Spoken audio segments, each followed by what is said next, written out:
welcome to another episode of Into the Blue Zone, a plant-based production.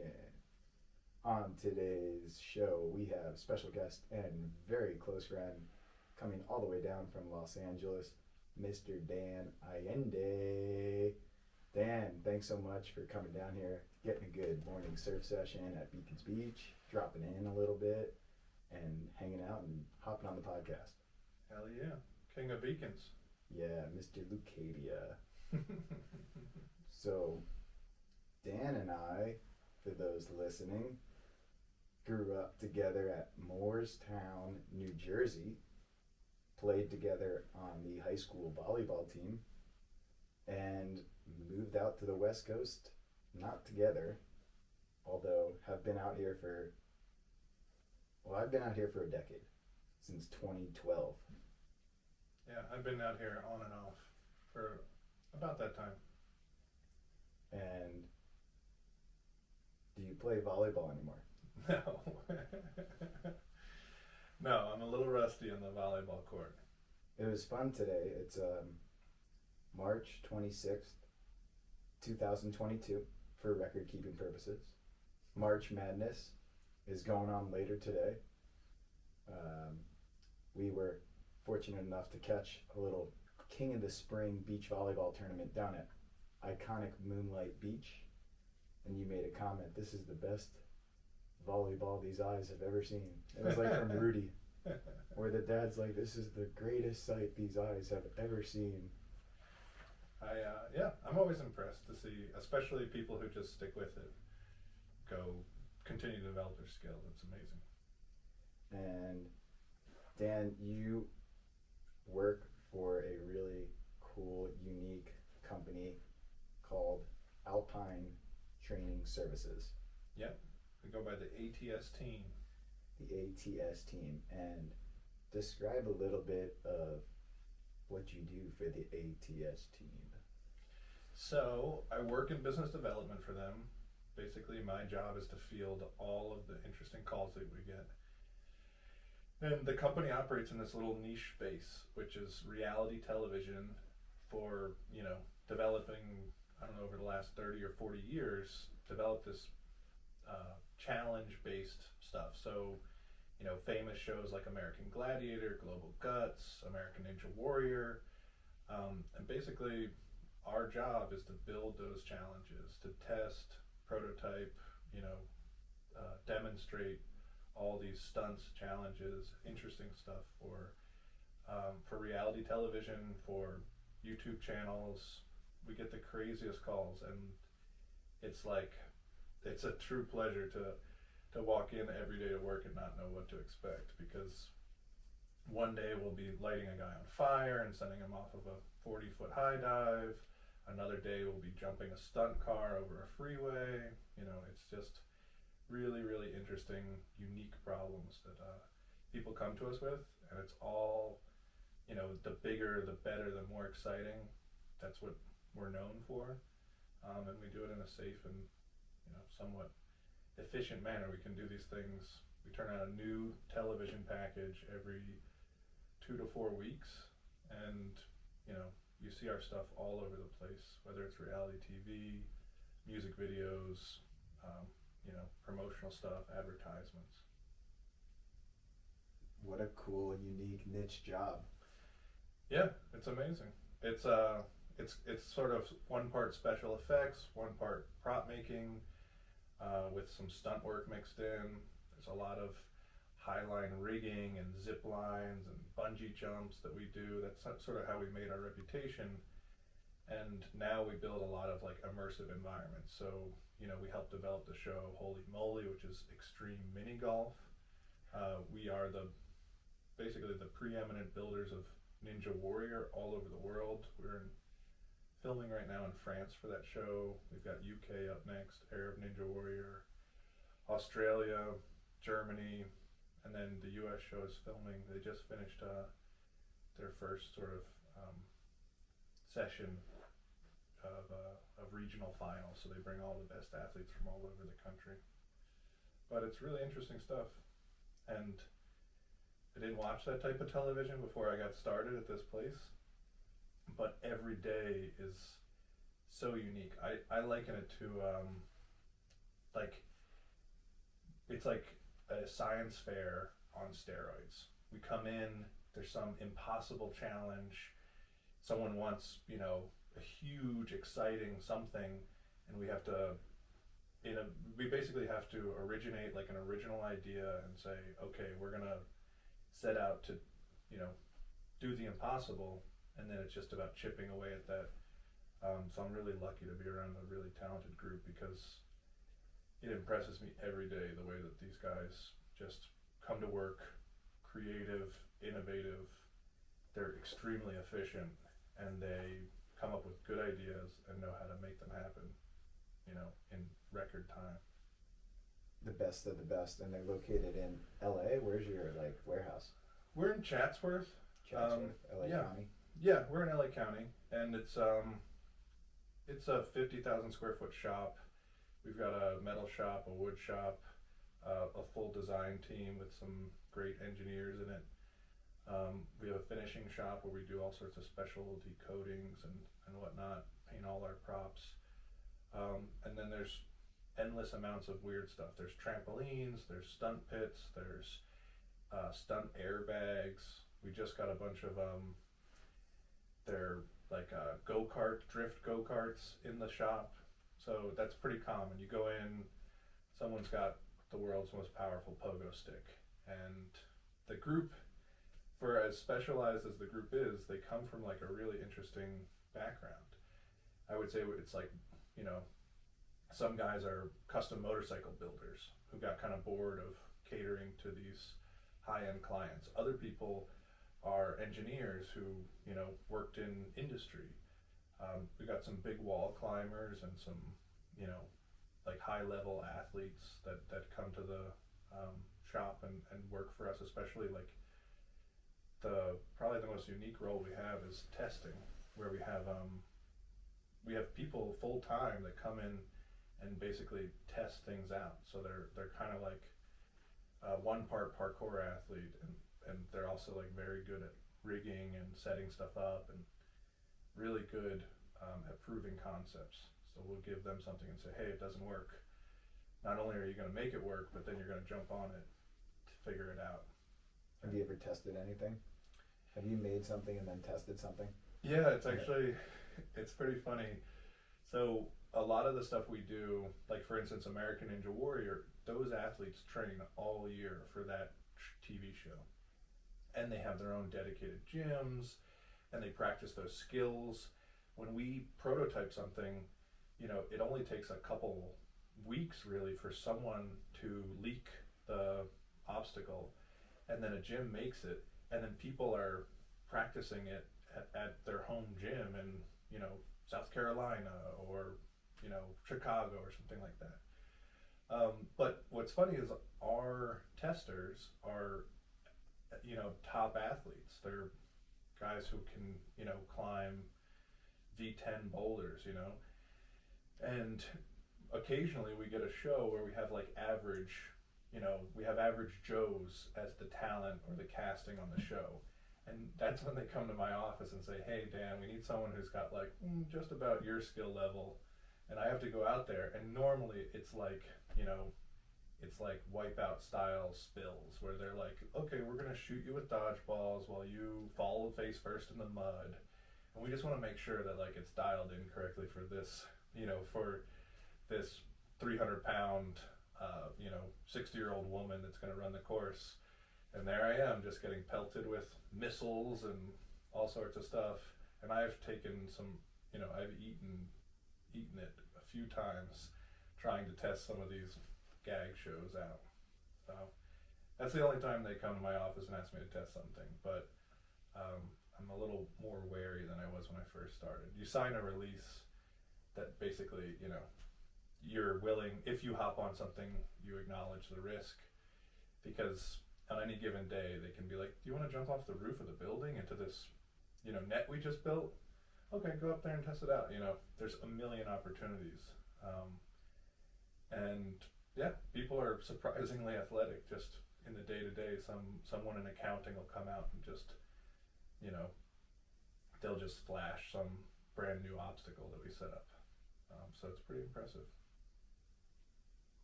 That's crazy, and that's good for someone like me who has like life ADD, someone who has too many hobbies and gets bored with life kind of too easily. It's like, oh, what's going on today? It's like your everyday. Yeah, sometimes. And then peer pressure. Like, what are you gonna say? No, I can't do this. Oh, I definitely have learned to say no. That's for sure. Say no. No, it's one. It keeps the day to day interesting. You know, there's still the sort of there's still it's like some people come and they go like, this is the funnest thing. This is the funnest job ever, and it's true. It is the funnest job ever, but it's still a job, and it's still there's times when it's really tough, and the deadlines are really tough, and luckily there's a lot of interesting, unique stuff that we do. So we never, you know, it's rare that we do something twice. You know, people always want the biggest, the best, the newest, you know, challenge. And so basically, as crazy of an idea that a producer or a, you know, a show creator can come up with is really where we specialize. You ever work with David Blaine? I have not worked with David Blaine. We've worked with a bunch of magicians. We've done, basically what happens a lot of times is a magician will come to us and say, hey, this stunt or this magic trick is too epic in scale for me to produce on my own. Here's my idea. This is the, you know, here's the trick. And we talk through it with them, and we will kind of take it to the next level. It's not super frequent. You know, I think a lot of magicians are self-made, that, you know, they produce their own stunts and things like that. Obviously they're putting themselves, you know, sometimes at pretty high risk, but it's impressive because when they come to us, they say, okay, we want to take it. I think we had a guy suspended a couple 100 feet above the ground in a barrel, and he escaped before the barrel hit the ground. That guy also lit himself on fire, and it was just really, really crazy stuff. So very cool. I think that one is a Netflix special. I forget the name of it. Good is gonna go YouTube big to Netflix. Yeah, I mean, we have a show. YouTube big. YouTube is Netflix. YouTube TV. I mean, we have a show. We do a lot of broadcasts, so we do like we have a show on almost every major network, and obviously we're in the streaming platforms all over the place. Sometimes we do a standalone challenge where they say, hey, we need help on one thing. Sometimes we do the entire show, or we'll build, you know, the entire environment, and everything you see on TV is built by us. It's pretty rad and unique. Yeah, I love it, and I mean, there's just a crazy deep knowledge that comes. I think our building is probably the most experienced group of people with this niche thing. So some people don't even know that American Ninja Warrior is still on TV. Yeah. It's been around for so long already. But it's bigger than ever, and you know, it's about, I would say Ninja Warriors in general are about 40% of what we do. We do a ton of, you know, like you mentioned, magic shows, stunts. We do a lot of all-star challenges. So like, you know, sports leagues will come to us and say, hey, we want to make this, you know, obstacle course for professional athletes. Let's go do that. And, you know, that's got its own challenges. But at the same time, I think that no one really else is qualified to work with. Those are $1 million bodies, you know what I mean? Their entire livelihoods are tied to their body, so things have to be safe and they have to be properly dialed in, and that's who they come to is us. Yeah, David Blaine, I'm a big fan of him. Just one more time, kudos to him for going up his newest.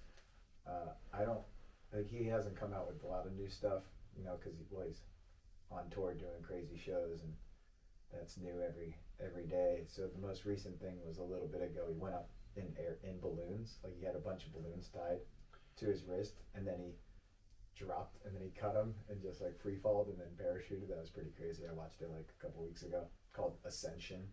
Yeah, I think that was like in the middle of Mexico. I don't know where it was. There was a famous, I don't know That was cool. how directly he drew from this inspiration, but there's a famous story of a man sending himself up in a lawn chair tied to balloons with a BB gun. And basically, it lifted him a couple thousand feet in the air, and then in order to get down, he had to carefully shoot each helium balloon, to slowly drift back down to Earth. So, I mean, there's people out there. There's the Evel Knievels, the Travis Pastranas. There's lots of unique, creative people out there, and it's not always high risk stuff. It's sometimes just trying to do some big mechanical, complicated,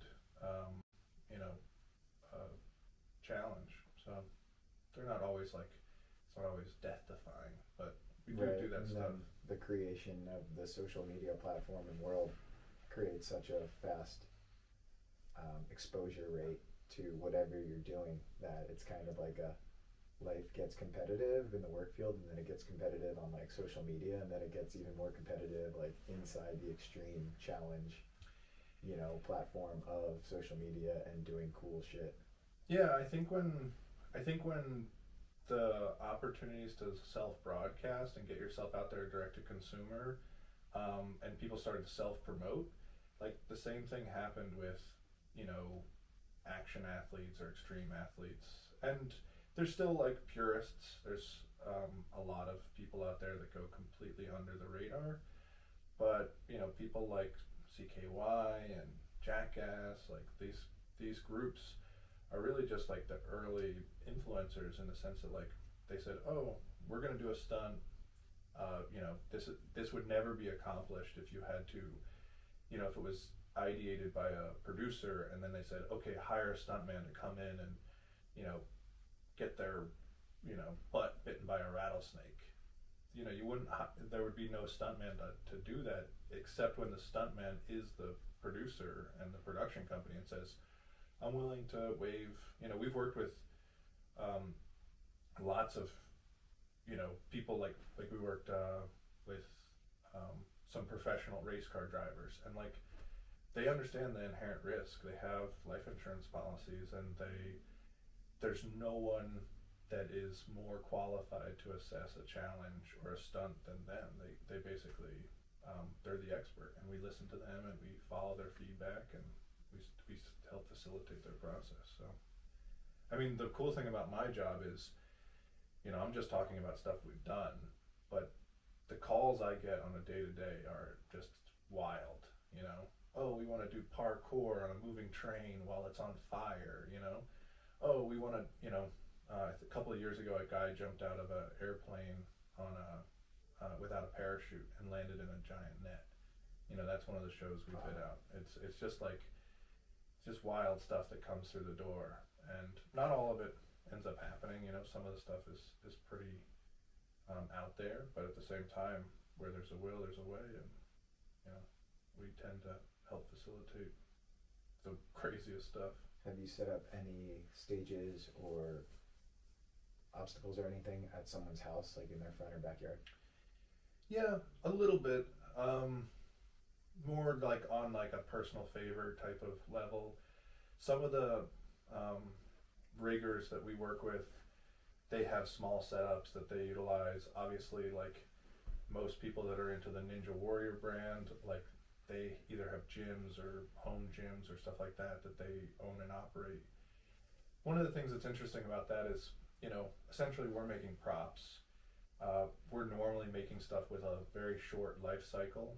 So when someone sets something up in their yard, it has to be maintained and kept safe, and that's not really our bread and butter. We're more of a rapid prototyping, R&D type company. So we'll set things up knowing that over time we'll hone them, but they get implemented on a short period and with a very specific focus, and then we repo them, or we store them for a client or whatnot, and nothing really we don't do a ton of permanent installs, but yeah, people have crazy stuff at home, skate parks in their backyard and stuff like that.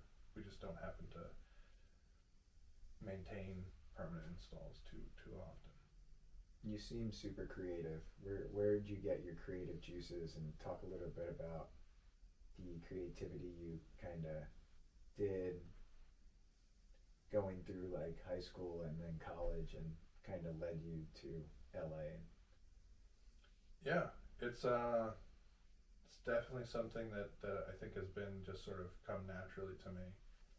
I was a pretty rambunctious kid, and along with sort of ADHD, I had sort of a hyper focus on just drawing, painting, and eventually sculpture. So my grandma's an artist. There's members of sort of my dad's side of the family that are pretty talented artists, and yeah, I just gravitated towards it. So when I wasn't playing volleyball with you, I was working in a little basement studio and oil painting and taking classes. So I've always had a knack for the visual arts, and then it was enough to turn down endless amounts of Division I volleyball offers to pursue art school. So I went to Maryland Institute College of Art, which is a small but incredible art school in Baltimore. I studied interdisciplinary sculpture. I was introduced to like social sculpture, which is sort of a thread of conceptual or postmodern art that's about how to create art by activating people. So it's to say, the visual field doesn't stop at the edges of a painting, but it's about how to activate social spaces and environments to create a artistic or creative gesture, using that as a form of medium or a format. And so that led me to an art collective called the Future Farmers, and they mentored me incredibly. I was 19, 20 years old, and they just put me in these wild scenarios where I was traveling the world, building sculptures and installations, for biennials and, art museums.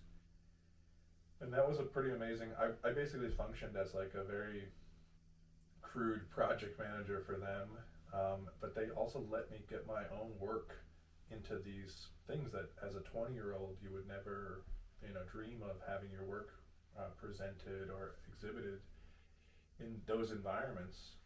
So it was a very, I think, reciprocal relationship where Amy Franceschini, the creator of that collective, along with Michael Swain and Stain Chevaliers, were these amazing mentors that just, each of them had their own specialty. They taught me how to work in this field, and I eventually went to graduate school at Carnegie Mellon, which was an interesting experience, but I learned more about how to hone this craft. And it's not, I think people in a conventional sort of fine art context would look at a show like American Ninja Warrior and go, that's not related. But to be honest, I think it's extremely related. We are ultimately sculpting a pretty visual and expressive, it's kind of a choreographed thing. We think about body movement, we think about, how to move people through spaces when you have Legends of the Hidden Temple, right? And you have kids running through, dodging temple guards to assemble a golden monkey, right? That's a pretty, it's an immersive space that's only activated by the athlete or contestant that jumps into that space. That's what you're watching. That's the entertainment factor. So it doesn't always have super deep concepts, but I think there's definitely room for that. I think there's really smart stuff out there,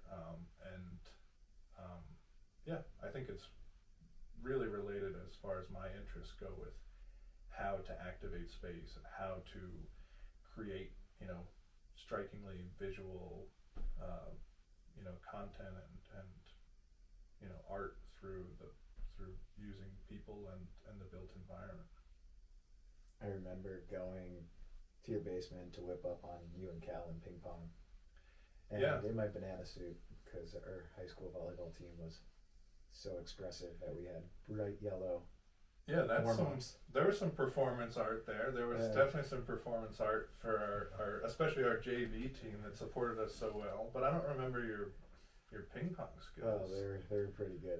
We might have to call up Jamie right now after this and go play some ping pong up in Carlsbad. I would like for the record to say that that you were ping pong deficient. Oh, okay. Well, good thing it's early in the day. Plenty of time to go play some pong somewhere. Yeah, I think you were playing more ding dong than ping pong. Yeah, something like that. And then your basement was so full with art and all these things all over. I was like, wow, he's really good at art. And then your not latest, but your little side hobby, your demon lighters or your creative silly putty lighter designs are really impressive. They're very unique, and I love unique, one of a kind ideas, and I've never seen that. And you just take a lighter and then you work your magic, a lot of love, a lot of creativity, and that basic Bic lighter turned into this really cool face.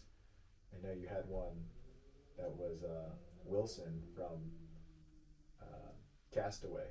You made a volleyball, I think, on the lighter, correct? Yeah. That was cool. I need to get some demon lighters for the Oakley display case.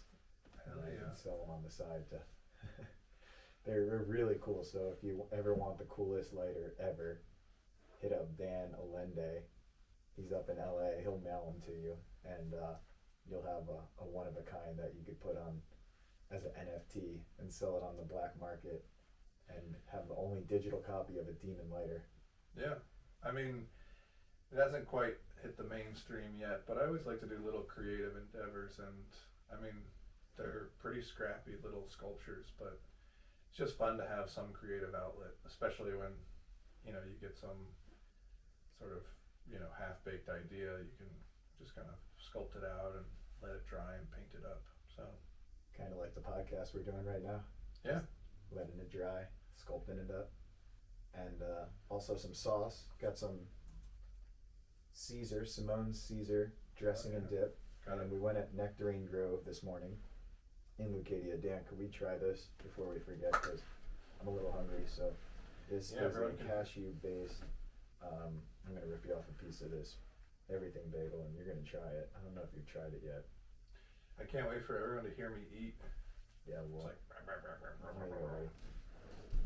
So we just applied for the farmers market in Leucadia at the Paul Ecke Elementary School, and pretty excited. Me and Chef John Swafford. So we got a couple sauces, and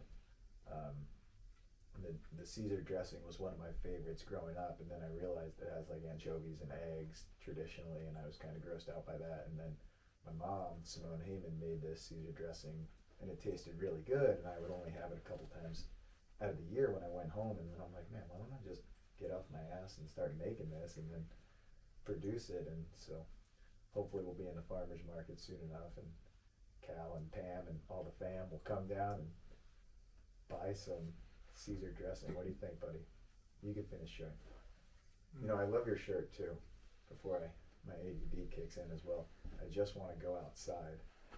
And what a great shirt. Where'd you get that shirt? Have you had that shirt for a while? No. It's very good. No, Say that hiccups. It's very good. Okay. Yeah, you needed that to be clear. Yeah. Now I have the hiccups. Oh, good. Not only is it very good, it gives you the hiccups. It's a good sign when something gives me the hiccups, because it means that I ate it very quickly, and I couldn't help myself. Yeah. And so that is like a 5-star review for my stomach. All right, let's try it here. Just with the everything bagel. I forgot your question. Oh, the shirt. Someone that I went to college with, that went to MICA with me, her name is Emily Bartner, and she lives in Philly. She's a great artist, and her partner produce clothing and interesting stuff. Most of it's handmade, but this is a screen print with some embroidery. But yeah, I've got a million creative friends that produce interesting stuff. I mean, it's especially for my undergraduate, it's amazing to see how fruitful that was. Could you stop making those sounds, those eating sounds? It's just so good. I'm getting all the seeds out of my teeth and making sure all my.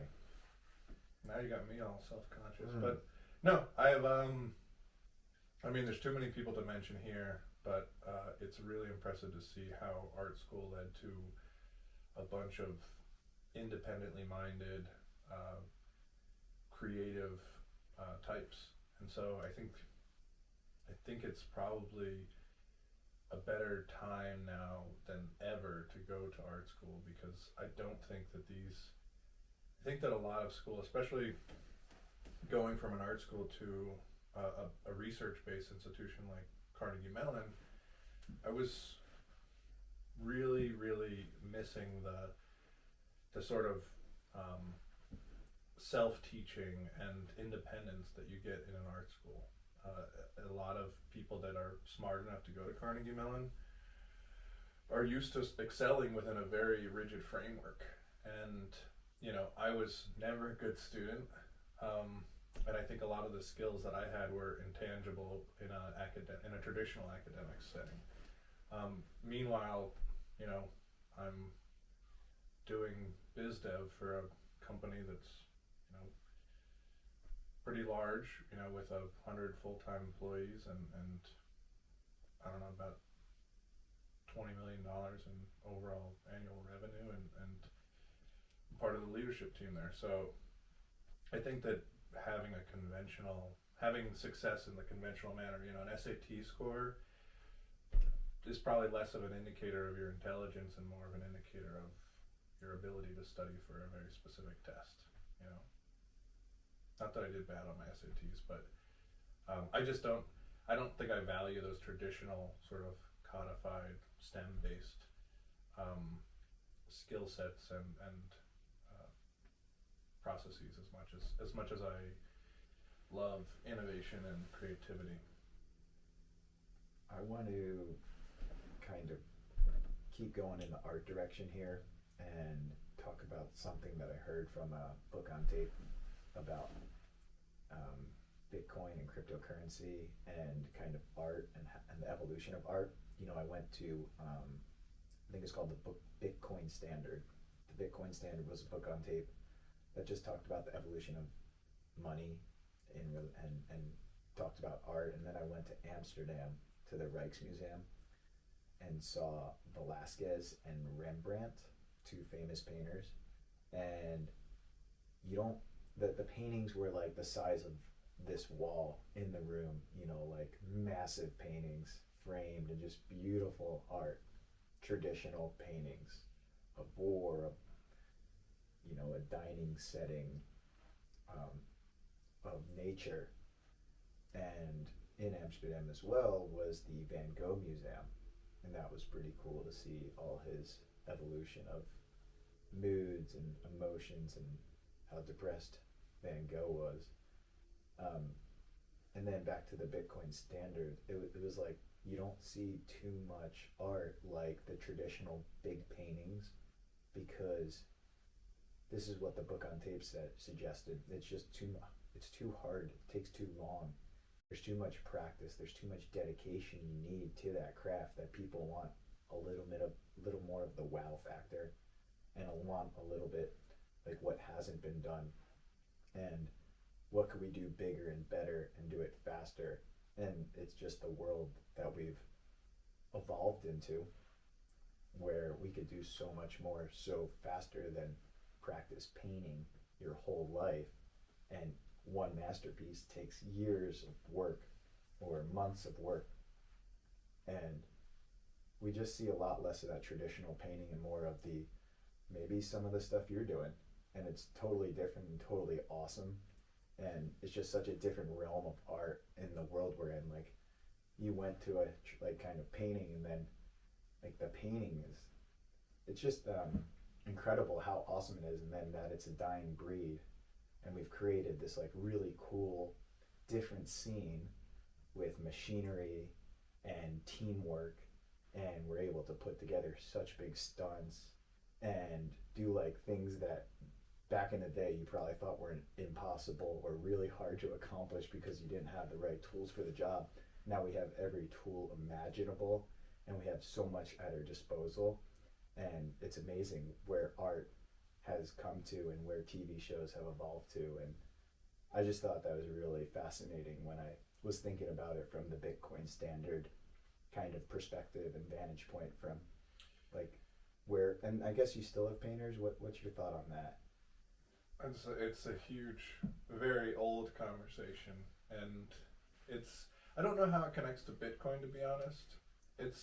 To me, it's something where there's always going to be an avant-garde, right? There's going to be people who are testing the boundaries of a particular field or industry. So outside of, fine art, I think the traditional fine arts are alive and well. I think there's tons of people out there painting. I love painting.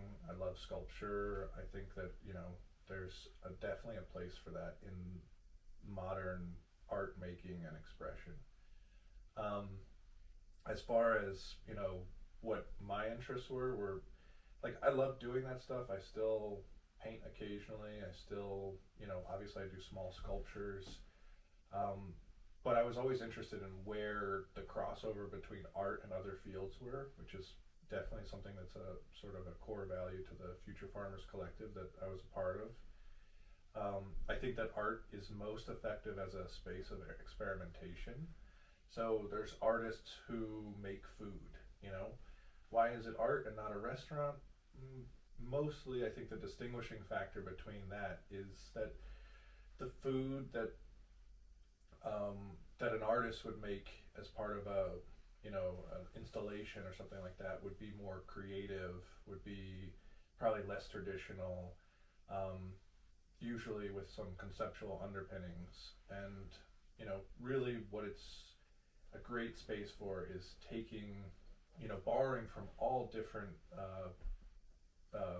fields and practices, and bringing them into a space of experimentation, like a space of catalyst. It's actually probably a little feedback. It's Simone's Caesar.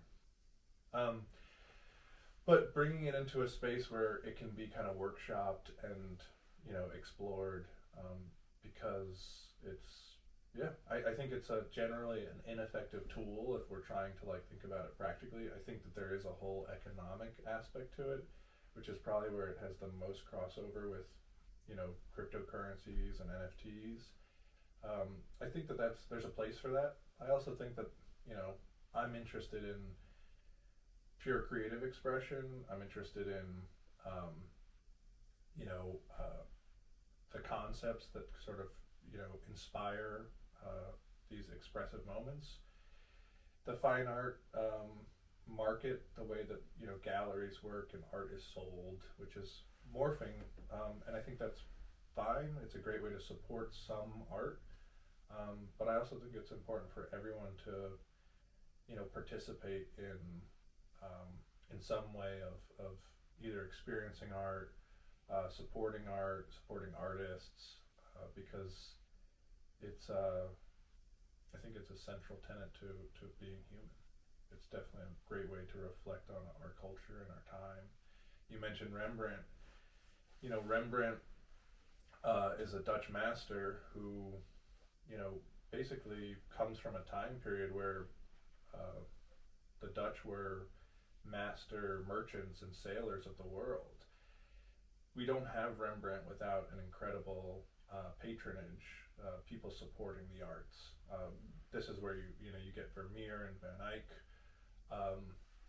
The Renaissance was partnered with an incredible time of financial prosperity and growth. It's incredible to see how Rembrandt was the first sort of art superstar, because the way that printmaking at the time, but also the sort of reach of the Dutch trade environment was just you could be in a different part of the world and experience a Rembrandt for the first time, when normally art was kept in cabinets of curiosities of oligarchs and things like that. Icon paintings were rarely seen by masses. Sculpture is a little different because it's normally publicly displayed, and there's obviously many great examples of that, but I think Rembrandt had mass appeal, and it is why his work is so recognizable, and so it was widely esteemed in his time, so yeah. Nice. Did I answer your question? Yeah.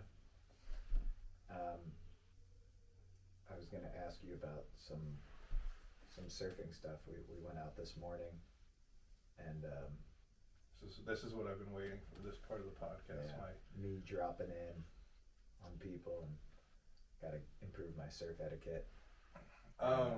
You've grown a big liking towards surfing since moving out here, and it's funny, some of the kids I've coached that grow up here have never surfed. I'm like, wow, how do you grow up here, North County, San Diego, LA, and never surf? It's like, come on, you gotta try it at least. What do you love most about surfing? I mean, I'm just getting back into it, which is really fun, because the process of sort of relearning something, sort of a late drop in on my surf career. I'm really looking for sponsorship. I want to be on a pro team, maybe join the world tour. But in all seriousness, it's just a fun activity. I missed it incredibly when I was in graduate school. I thought a lot about it. I took a surf trip or two, but I missed the ocean, and yeah, I was a little worried getting started back up, because I didn't know if I retained the skill set, but I'm picking it up again, and staying out of trouble for the most part. Do you like just being outside? Is that your favorite part of surfing? My favorite part of surfing is it the paddle out when you're just getting No. smashed at the wrong time? Getting caught on the inside? I like sitting out there. I like the sort of zen, having the horizon as sort of this kind of balancing. I feel like it stabilizes you as a person, and I mean, I think it's a pretty poetic little hobby or sport or whatever you want to call it, but brings you closer to the earth, and Definitely grounds you at sea level. yeah. It's like you go to Colorado, where I'll be next month skiing, and I'm way up there in the mountains. I'm not grounded, and I love just going out there. It kind of flushes me out. My nasal passages. It's like a giant neti pot. You get to clear out your nostrils and get all the ooga boogas out. And I feel way refreshed after hopping in the salt water. Salt water is so good for you. Yeah, there's a million better surfers than me, and it's just a fun thing to get into. It's fun to go on an adventure, seek out cool, interesting spots, and try a little hot dog trick here or there. Have you guys discussed you and Pam? Beautiful partner, wifey. Shout out to Pam. Pilates Pam. You guys are having a kid. Pam's pregnant. Congratulations, buddy. Thank you. Do you guys know what it is? When do you find out? You said 6 months. When do you find out? You find out earlier than that. You can find out pretty early, around like the 2 or 3 month mark. Yeah. Ooh, what's it gonna be? Baby girl. Baby girl. I have 3 sisters, no brothers, so to have a girl, yeah, it's par for the course for me. I'm used to being around all women in my life, so I'm very excited to have a baby girl. Very excited to go through that next adventure. Yeah, that would be fun. Get good at surfing so you can bring her out there, and as long as we're gonna have the baby Bjorn on the front. We're gonna be at Beacons every day. It's gonna be daycare. Volleyball surf kid. Make sure your platform's good. Yeah, I mean, For those who don't know, Dan was my favorite volleyball player to play with. it's a bold statement Oh, coming from you. Yeah, I mean, I think it was. So Dan, you're a couple of years older than me, and we were in high school, backtracking to the glory days of Morristown volleyball, and I just remember playing with you, talking to your armpit. Yeah. And then when I didn't set you, you would kind of yell at me, "Hey, what are you doing?" Like, It was a simple formula, which was get me the ball, and it seemed to work out okay that way. yeah, I followed it for the most part, and we were pretty good. And it was so fun watching you get a kill and celebrate like you were a gladiator in the arena and you just killed someone. Like after every kill, like that celebration 20 times a game. And I coach kids out here, and it's a different style of. Which makes me seem like an egomaniac. It's No, like he no, demanded fun. the ball, and every time he scored, He even if he celebrated. didn't score, he was, you know. Just a fun guy. I think just you're just a larger than life fun person, and I try to portray what it was like to play with you since I was a couple of years younger, and it was my first year playing varsity, and I was starting, so I was all like pumped up, and you were just made it so fun, and I try to relay that to what it should be like for the kids I coach, whether they're 14 or 18, and it's hard for me to replicate that, because it's like you can only like explain like you should be more excited to a kid, and if he's not an exciting person and he's not like that's not his personality, it's really hard for them to emulate that, where you were like creative, excited, upbeat, and it was like a good fit for the sport, and it was just really fun. I mean, for anyone who ever played volleyball, playing with that one person who like just brought it and made the game way more fun, you're gonna play way better, and that's what it was. Like I think it's also worth mentioning that the volleyball team was probably 8th or 9th on the priority list for our high school. It's not like out here where there's a potential path to getting a scholarship or playing for a national team or something like that. We were essentially the misfits, right? There was more popular sports that attracted better athletes at earlier ages. And so I tried to play basketball. I'm 6'5". I tried to play basketball. I was so uncoordinated, shout out to everyone who put up with me on those teams, but I definitely wanted more out of high school athletics. This goes for surfing too. I want more out of it than just, being good. It's nice to be good. And I definitely, as I got better at that sport, at volleyball, it was important to me. But it was also important that we had fun. We had a lot of goofy kids on our team.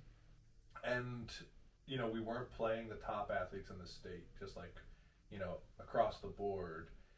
We were playing kids who, tried baseball and wasn't that good at it, or, didn't want to buy the equipment to be on a golf team or something like that. Like we were just second string athletes. Yeah, for the most part.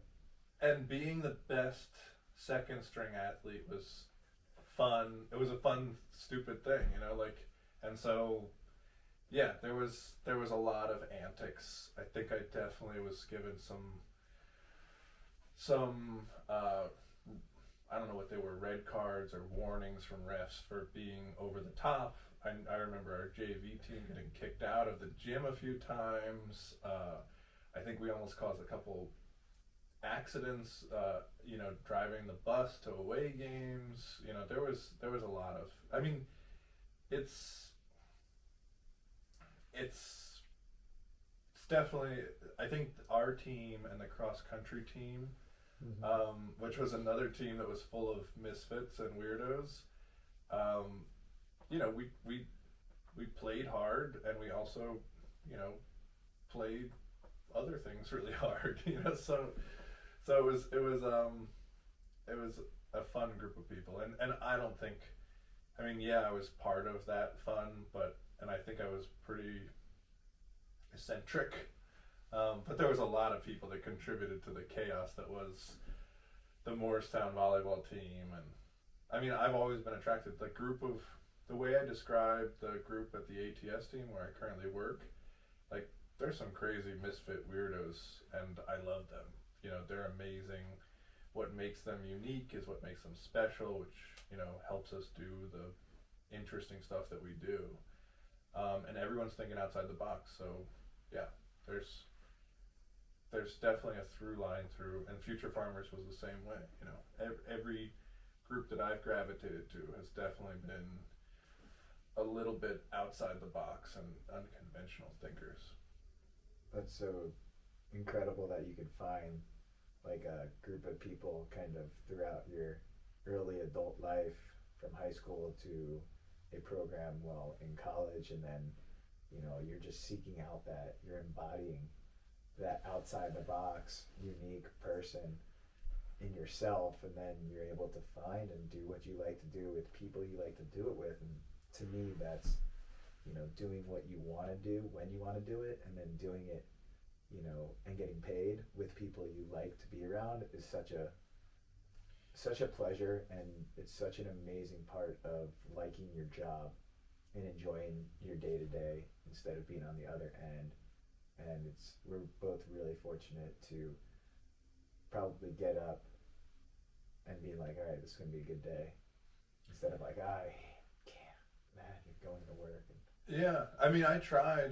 There was one year where I had an opportunity to jump in on my family business, and I spent a year in a conventional office setting. I was a salesperson of large quantities of fruit. This is, you know, the business that my dad operates. And I tried it out because, you know, there was sort of jump into a business where I would have priority and sort of growing with the business, and, you know, even potentially taking it over someday. And, you know, kudos to my dad for giving me the opportunity. You know, that was extremely generous of him, and it just wasn't for me.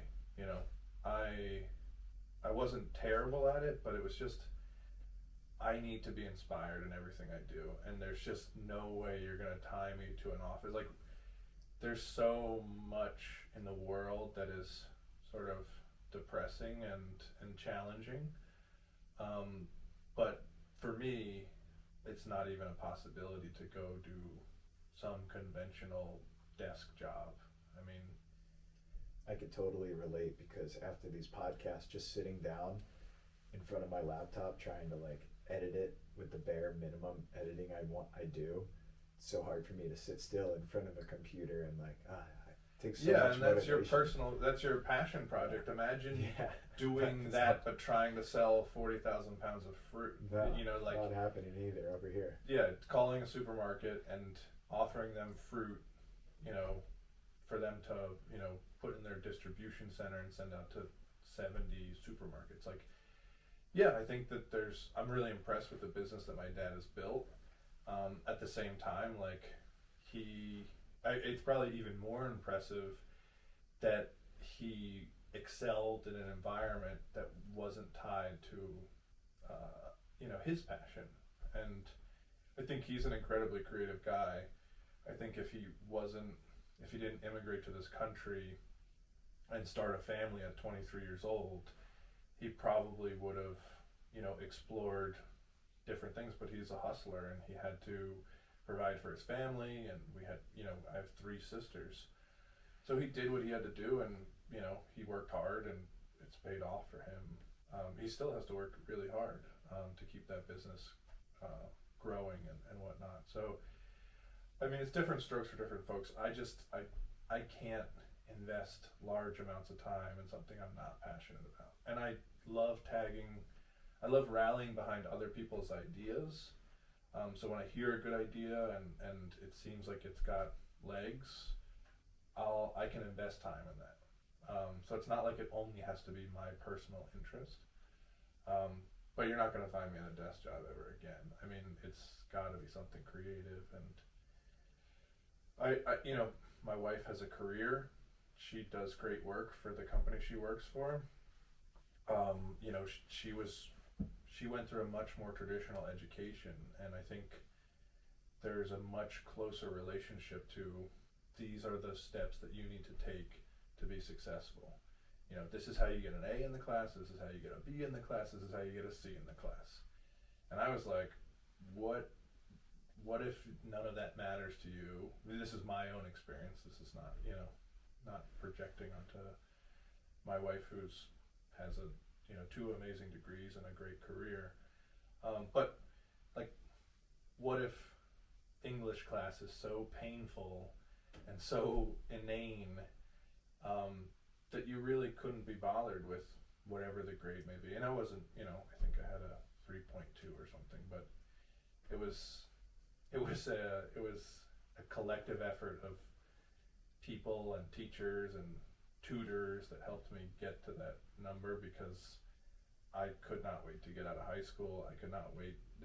Going to art school from high school is amazing, because you show up and they teach you some foundational skills, and then they say, what do you want to do?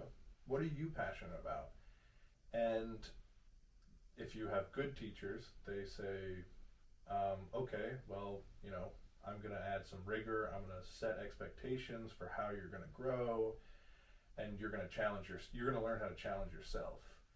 And where, you know, when I was at Carnegie Mellon, there wasn't a ton of kids challenging themselves. There was a ton of kids who were trying to impress their, you know, instructors. There was a ton of kids that, you know, wanted to be told how to land a job at Google or Apple, you know. And even when you see adults who work for those companies, like, they basically live in a super structured environment where everyone is telling them how to be successful. And yeah, I mean, there's obviously room for it. There's huge companies. At the same time, less interesting to me than, you know, where I'm currently working, which is a place where, you know, you kind of build your own world. You create the foundation and build upon it, and you create your own opportunities for learning. You create your, you know, you self-evaluate.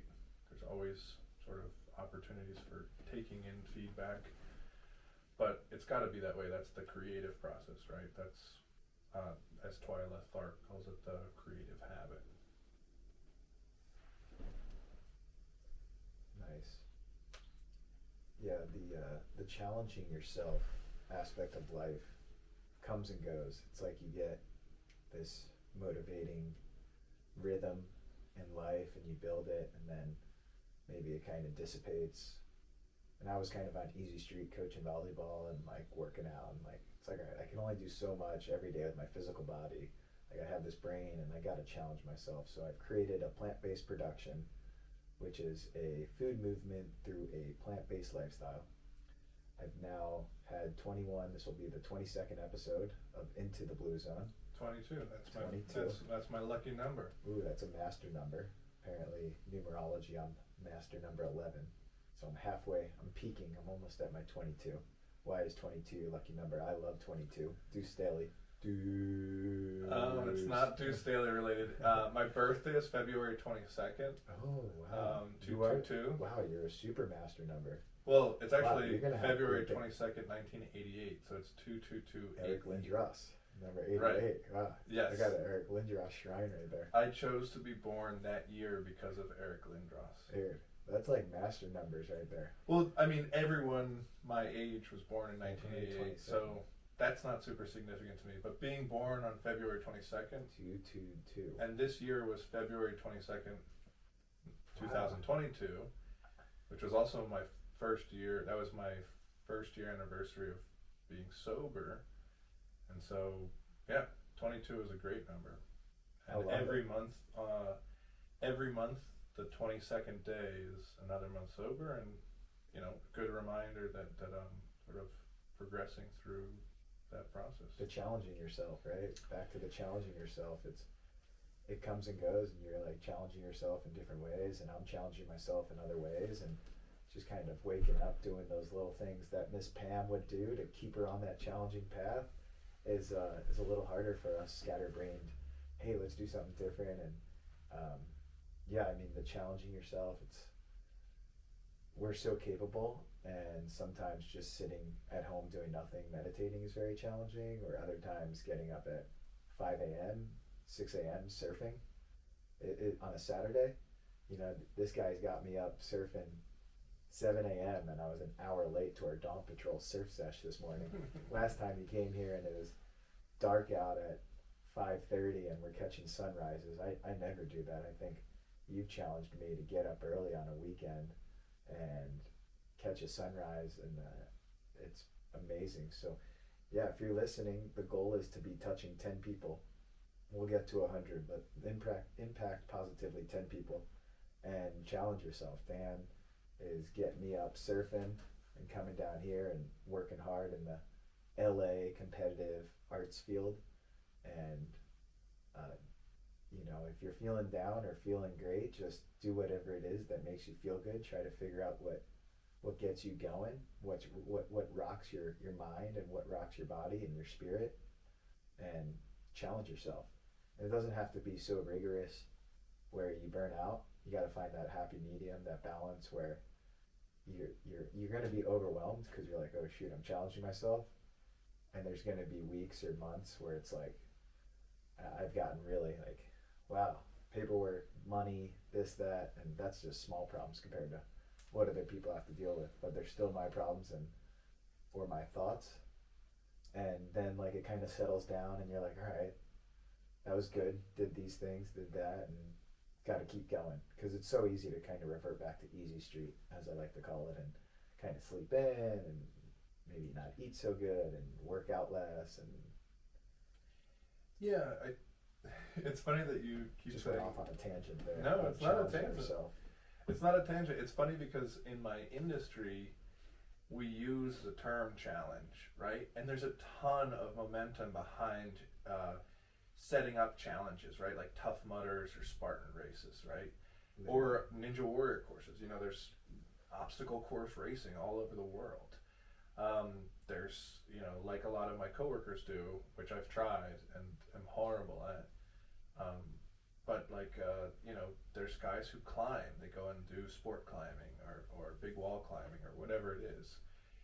I think it's interesting because, you know, I think the challenging that you're talking about is a little bit more dynamic. You know, when we show someone competing in a Ninja Warrior course, you know, it's a physical challenge, right? And people can be inspired to see someone achieve great athletic, you know, feats.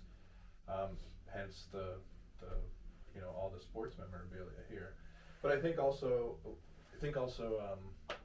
it's important to, like, I think the biggest challenges for me are the mental and the personal. You know, like it's important to have balance in your life. So a lot of times, you know, we can talk about a challenge as a feat to overcome, but I think there's also a value in establishing where the areas of improvement in your life are. I think a little introspection and self-care is something that I'm still learning as a 34-year-old, you know. So yeah, it's funny to hear the word challenge. To me is so kind of loaded because we make these reality TV shows where they're challenges. You know, The Amazing Race, they're doing a crazy, you know, zip line, or they're rappelling down a cliff. It's like, yeah, that is really impressive, and it's definitely, you know, interesting and entertaining. But it's only one part of a more well-rounded sort of goal of self-improvement and growth. Let's take a quick pause for station identification.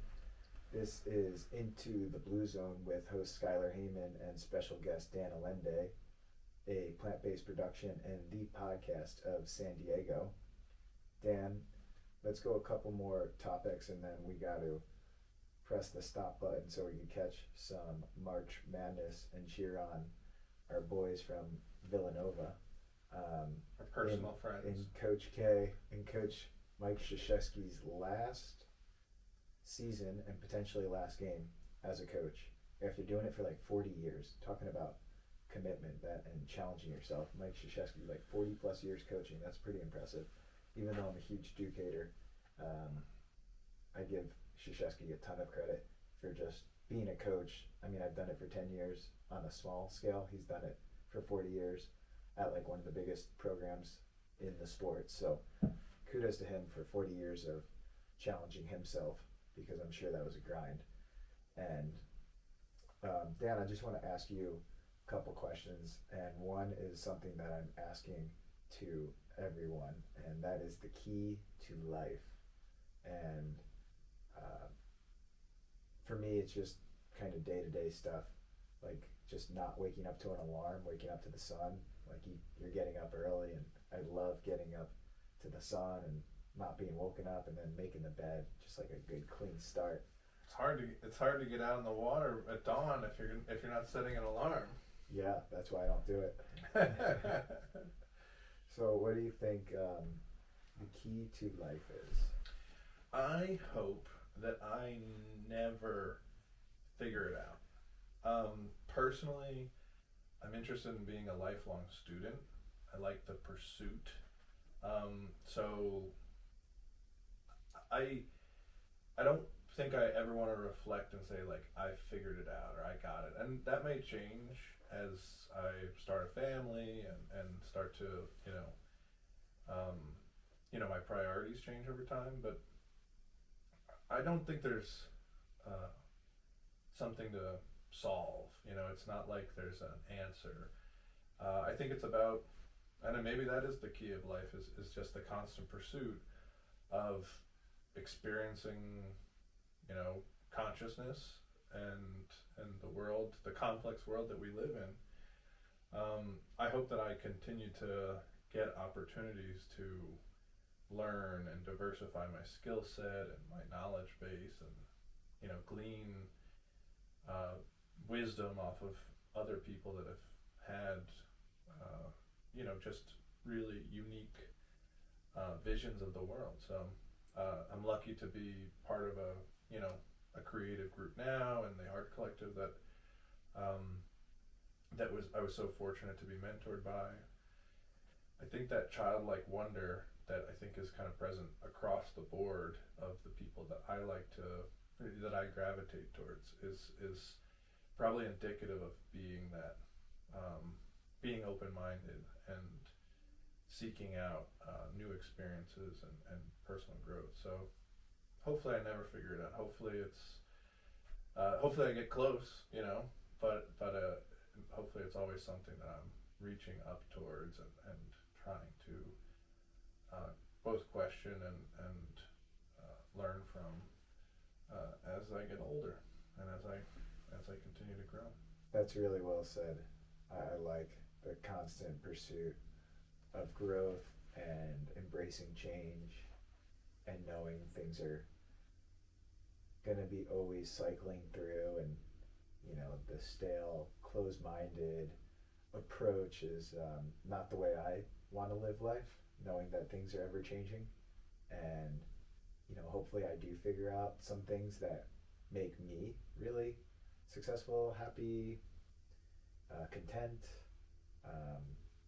This podcast and hanging with friends and family and kind of making the world a little better 1% at a time, kind of makes my life feel worthy and like self-fulfillment, like what gives you self-fulfillment. And I'm kind of on this food path, and this is going to lead me to my next and final question. I've been asking this to a handful of guests. It's called the PlantBased Challenge. So not every guest on this show is plant-based by any stretch. So I challenge my guests to one meal a week that is plant-based, not really vegan, more like just whole food plant-based. And it could be like a smoothie or a salad or oatmeal. So Dan, I'm challenging you to increase your surf game and increase your, erectile dysfunction. No, just kidding. First of all, I can't believe the podcast is over. You're just cutting it off. This was chapter 1 of 18 hours that we were supposed to do.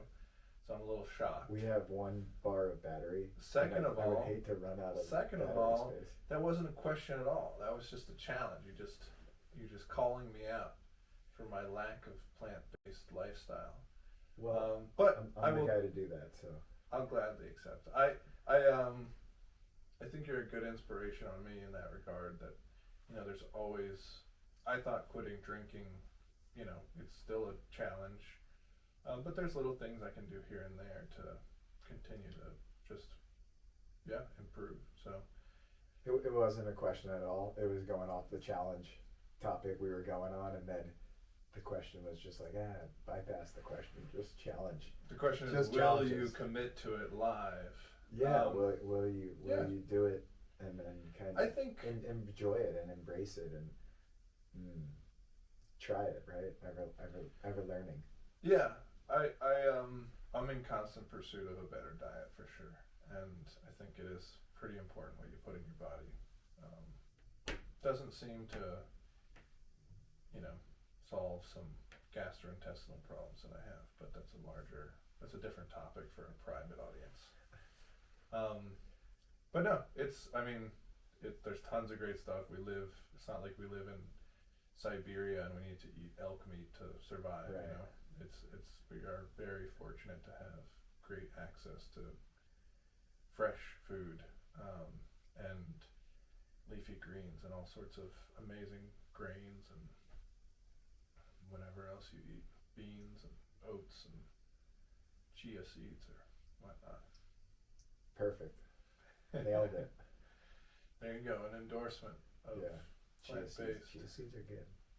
Have them. I don't love chia seeds because they kind of taste like a booger. They get all slimy and they get stuck in your teeth. Chia pudding? Chia pudding is slimy, but if you have chia seeds, they're seeds. Whatever you put them in, they soak up the moisture and they just turn into gel balls. Is this different than? I just put chia seeds right in my oatmeal and they're just seeds. I just eat them. So. Well, I like hemp hearts. Have you ever had that? Hemp. There you go. Hemp seeds. That's a good thing. That doesn't turn into a slimy mess when you add them to the thing. Well, your plant-based meal can just be hemp hearts. It'll be. I'll just pour almond milk into a can of hemp hearts. And I'll just chow. Yeah. I'll just chug it. Yeah. Wow. Please video that. So we're gonna end this podcast and then we're gonna start my podcast, right? Yeah. Episode 1 of Into the Goober Zone. There it is, and then it'll just be. It's just chia me seeds. interviewing myself. Yeah, just chia seeds looking like goobers. It's me, but I'm a plant-based shoe nice. Do you know who that is? No. Shoe Nice was a YouTuber that got famous for like chugging. He would like chug a whole bottle of Listerine. Oh. Or like shampoo. Something weird. Weird, and he would. It'd be like a 12-minute video, and he'd chug it in the first minute, and then he would just sit there in agony because he ate motor oil or toothpaste or something. You know, like just crazy stuff. And I don't recommend emulating Shoe Nice. But I think a plant-based version of it would be pretty, I think it would do well. Yeah. It's done well for me for 5 years, so. Seems to be helpful. You look great. You Yeah, smell buddy. great. Yeah, buddy. And, You and the taste sun's great. coming out here in Lucadia, so let's not go outside and watch some college basketball. Yeah, let's close the blinds and just huddle in the darkness. Cool. Give a little wave to the cameras, Dan. Again, you've been listening to Dan Allende, close friend from Morristown, New Jersey, on Into the Blue Zone, a plant-based production. Dan, stoked to have you down here. It's nice to have some familiar company on the other side of the country from where we're from. Surfing with your buddy. Surfing gets a little lame by yourself when you're getting in altercations because you're dropping in on guys. So it's good to have my bodyguard out there in the water. It was a pleasure. Thank you for having me. All right. Can't wait to be the first ever repeat guest. I've come back for my second episode. Yeah, so far that door is open. So there's only one person that gets that title, and I'm hoping it's me. we're going to leave the listeners in the audience wanting more, and we'll have Dan back on the show in a future date with some crazy stories, some insider stuff from ATS, that's Alpine Training Services. Dan's one of the leads there, and thanks for blessing us. Yeah, no problem.